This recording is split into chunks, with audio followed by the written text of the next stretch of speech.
Hello, I am Ranjit Singh, RS Convent Sainik School. Today I discuss minor and cofactor of matrix. Minor क्या होता है कि minor of a element Aij of a determinant is the determinant obtained by deleting its row and ith row and jth column in which element Aij lies. Minor of an element Aij is denoted by Mij. कहने का मतलब है कि अगर ए आई जे जिस रो या जिस column में है उसको डिलीट कर दें, बाकी जो आपका डिटरमिनेंट बनता है वही उस एलिमेंट का माइनर होता है। अभी हम एग्जांपल लेके करेंगे तो क्लियर हो जाएगा। और दूसरी चीज़ इसमें नोट हमने ये नोट लिखा है कि minor of an element of an determinant of order n is the determinant of order n minus one. यानी अगर किसी भी डिटर्मिनेंट का आर्डर जो है वो क्या है, यन है। और यहाँ थोड़ा स्पेशल केस है कि यन की वैल्यू हमेशा ग्रेटर देन इक्वल टू 2 होगी। तो उस केस में उसके हर एलिमेंट का जो माइनर होगा उसका आर्डर यन माइनस वन होगा। यानी 3x3 की मैट्रिक्स है तो उसके हर एलिमेंट का जो माइनर होगा वो किस आर्डर का होगा, 2x2 आर्डर का होगा। अगर 2x2 का डिटर्मिनेंट है तो उसका माइनर 1x1 का आर्डर। क्लियर। कोफैक्टर क्या होगा कि उस माइनर में अगर जिस रो जिस कॉलम में है -1 के पावर दोनों ऐड कर दें, ठीक है, तो या तो प्लस होगा या तो माइनस होगा। इवन आने पर प्लस आएगा, आड आने पर माइनस होगा। तो उस साइन के साथ अगर माइनर को लिखें तो वही क्या होता है, कोफैक्टर होता है। उसको डिनोट ए आई जे या कैपिटल सी आई जे भी से भी करते हैं। क्लियर। जैसे हम एक्सरसाइज 4.4 का फर्स्ट क्वेश्चन करते हैं, 2 -4 0 और 3 है। इसका माइनर और कोफैक्टर दोनों निकालना है। तो जैसे हम कहें M11 का मतलब पहले रो पहले कॉलम के एलिमेंट का माइनर, यानी इस 2 का माइनर क्या होगा, तो करस्पॉन्डिंग रो कॉलम को डिलीट करिए तो एलिमेंट क्या आएगा, 3 आएगा। ये डिटर्मिनेंट की वैल्यू इसकी निकालनी होगी। ठीक है। इसी तरह M12 का जो है क्या आएगा, यहाँ 0 तो डिटर्मिनेंट में 0। फिर M21 तो डिटर्मिनेंट में -1। M22 डिटर्मिनेंट में 2। अब डिटर्मिनेंट 3 की वैल्यू क्या होगी 3 और 0 की वैल्यू 0 और -4 की -4। यह माड नहीं है, डिटर्मिनेंट है, ध्यान रखिएगा। जो एलिमेंट है वैसे ही लिख दिया जाएगा। यहाँ पे 2 का क्या होगा 2। तो ये तो सब माइनर हो गया। अब अगर हम हर एलिमेंट का कोफैक्टर लिखना है तो क्या हो जाएगा, A11 का मतलब -1 के पावर 1 + 1 M11। M11 निकाल चुके हैं, 3 है, या -1 के पावर 2 हमेशा क्या होगा, प्लस होगा, तो ये +3 हो गया। इस तरह -1 के पावर 1 + 2 M12 की वैल्यू 0 है, -0 यानी 0 हो गई। -1 के पावर 2 + 1 तो क्या हो जाएगा M21 की वैल्यू कितनी हो जाएगी, माइनस है, ये माइनस आ रहा है, -4 मिलके +4 हो गया। तो ये सब क्या हो गया, साइन के साथ लिख दिए तो वही हमारा क्या बन गया, कोफैक्टर बन गया। क्लियर है। अब हम दूसरे का दूसरा क्वेश्चन करते हैं। M11 यानी पहले रो पहले कॉलम के एलिमेंट इस 1 का माइनर, तो डिलीट करिए जिस रो जिस कॉलम में है, यही बचेगा। डिटरमिनेंट में लिख दीजिए, ये M11 हो गया। फिर M12 क्या हो जाएगा ना, तो यह एलिमेंट यह डिलीट करिए, 3 - 1 0 2, 3 - 1 0 2। अब इसको सॉल्व करना आपको आता है। उसी तरह हर एलिमेंट का हम माइनर निकाल सकते हैं। समझ बात आ गई कि नहीं आ गई। आपको फैक्टर करना है तो उसके जैसे प्लस माइनस प्लस नहीं करते हैं, वह साइन के साथ लिख देंगे, वही कोफैक्टर होगा। ठीक है। या -1 के पावर जिस रो जिस कॉलम, जैसे 1 1 यानी पहला रो पहला कॉलम, तो -1 के पावर 1 + 1। क्लियर है।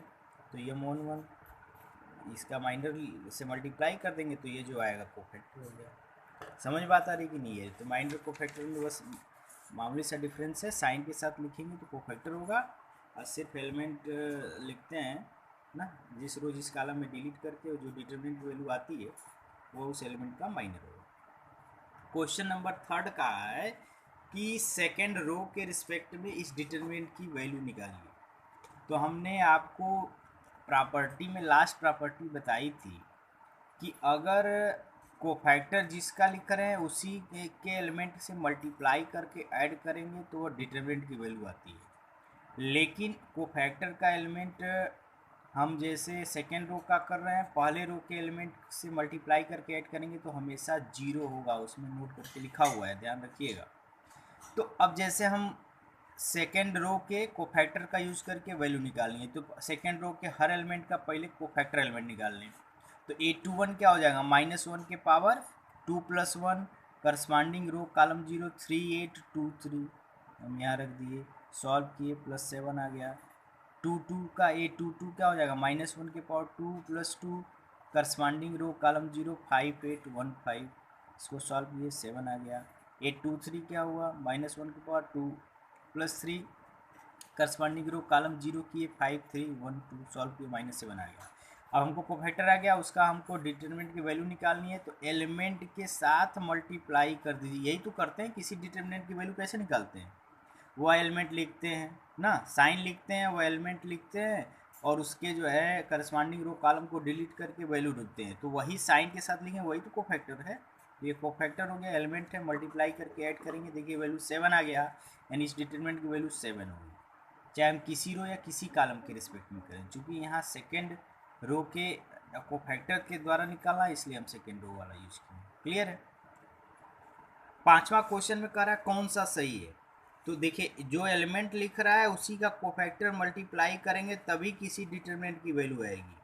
तो हमको लगता है कि ऑप्शन जो है डी है इसका सही, A11 कैपिटल A11, यानी A11 एलिमेंट ले रहा है तो उसी का कोफैक्टर लिखा है, ध्यान रखिए। A21 है तो उसी का कोफैक्टर लिखा है, A31 है तो उसी का कोफैक्टर लिखा है। तो कोफैक्टर और वही एलिमेंट अगर मल्टीप्लाई करके ऐड करेंगे तो डिटरमिनेंट की वैल्यू आती है, हमने पहले ही बताया। अगर दूसरा एलिमेंट दूसरा लिए, कोफैक्टर दूसरे का करके मल्टीप्लाई करके ऐड करेंगे तो उसकी वैल्यू हमेशा जीरो होती है। अब आता है, चूँकि लास्ट क्लास है कल, तो इसलिए जो है दो चीज़ें और इसमें हमको आपको बता दें कि एडजॉइंट क्या होता है, एडजॉइंट ऑफ ए क्या होता है।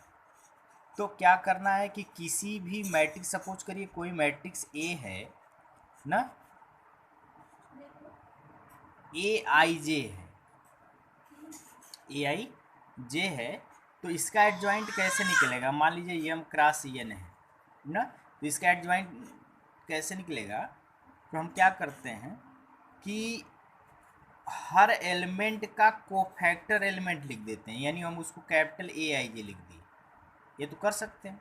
हर एलिमेंट का कोफैक्टर एलिमेंट लिखे और उसको क्या कर दीजिए, ट्रांसपोज कर दीजिए, यानी रो को कॉलम में, कॉलम को रो में अगर हम चेंज कर देंगे तो जो मैट्रिक्स आएगी वो उस मैट्रिक्स का एडजॉइंट हो जाएगा। बात समझ में आ रही है कि नहीं आ रही है। अगर मैट्रिक्स लिखा हुआ है ना, तो हर एलिमेंट, जैसे AIJ, हर एलिमेंट का कैपिटल AIJ का मतलब क्या हुआ कि हर एलिमेंट का कोफैक्टर एलिमेंट, तो हर एलिमेंट का कोफैक्टर एलिमेंट निकालना पड़ेगा, थोड़ा लेंदी होता है लेकिन ये जो है बहुत इजी है, कैलकुलेशन थोड़ा सा करना पड़ेगा ना। हर एलिमेंट का कोफैक्टर एलिमेंट लिख दीजिए, जैसे A11 पे जो आया, A12 पे जो आया, सबका लिख के ट्रांसपोज कर दीजिए, यानी रो को कॉलम में चेंज कर देंगे तो जो आएगा वही हमारा क्या होगा, एडजॉइंट होगा। और इन्वर्स क्या होता है, इन्वर्स हमने आपको पहले बताया था, तो एलिमेंट्री ट्रांसफॉर्मेशन से बताया था। इसमें इन्वर्स अगर इस तरह निकालना है तो किसी भी मैट्रिक्स के एडजॉइंट निकाल के उसके डिटर्मिनेंट के वैल्यू से डिवाइड अगर कर दें तो उस मैट्रिक्स का इन्वर्स हो जाता है। क्लियर है। और इसमें आता है कि अगर डिटर्मिनेंट जीरो होगा तो इन्वर्स नहीं निकलता ना। सिंगुलर और नॉन सिंगुलर की बात करते हैं, अगर मैट्रिक्स सिंगुलर हो जाएगी तो उसका इन्वर्स कभी नहीं निकलता। सिंगुलर का मतलब है कि डिटर्मिनेंट क्या हो, जीरो हो जाए। नॉन सिंगुलर का मतलब उसके डिटर्मिनेंट की वैल्यू जीरो नहीं होगी। तो अगर नॉन सिंगुलर मैट्रिक्स रहेगी तभी उसका इन्वर्स निकाल सकते हैं। ठीक है, तो आप बाकी क्वेश्चन इसमें करिएगा, अगला एक्सरसाइज भी। ठीक है, कल तो बंद हो जाएगा तो इसलिए कल बाकी जो क्वेश्चन करिएगा ना। मान लीजिए जो क्वेश्चन नहीं आता है तो जब क्लासेज स्टार्ट होंगे तो हम उसको सॉल्व करा देंगे। ठीक है, तो चैप्टर 4 आपका कंप्लीट है, एक आध टॉपिक और बचा हुआ है। ठीक है, चैप्टर 4 कंप्लीट जो है आप कर लेंगे। जो नहीं आएगा लिख के रखे रहेंगे नोट करके, जब क्लासेज स्टार्ट होंगे तो हम कंप्लीट करा देंगे। ओके।